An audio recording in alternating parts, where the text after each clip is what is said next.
But it's worth noting who led him there. It says he was led by the Spirit into the wilderness. He was led by the Spirit. Church, sometimes your wilderness seasons are seasons that God leads you into so that he can grow you. Right? It's in the wilderness roots go deepest. God has a structure and a plan for him and you to be in solitude, to grow together, to become more intimate together. But sometimes what that looks like is God leading you into the wilderness so that he can grow you.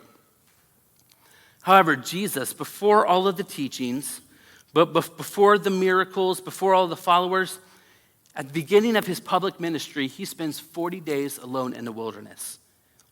And some would say that all of this solitude and the fasting, some would say that's a weakness.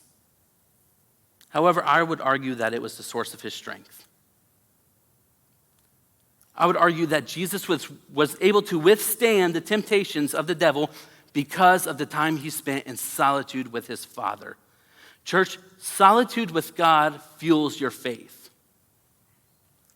Abiding in the Father gives you what you need, helps you produce what you need to accomplish what he has called you to do.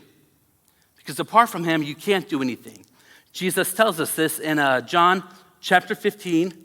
Jesus says, "Abide in me and I in you.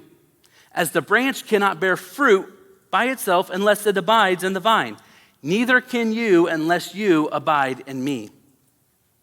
I am the vine, you are the branches. Whoever abides in me and I in him, he it is that bears much fruit. For apart from me, you cannot do anything." Jesus is saying, abide in me. That is how you get what you need to produce what I have called you to do.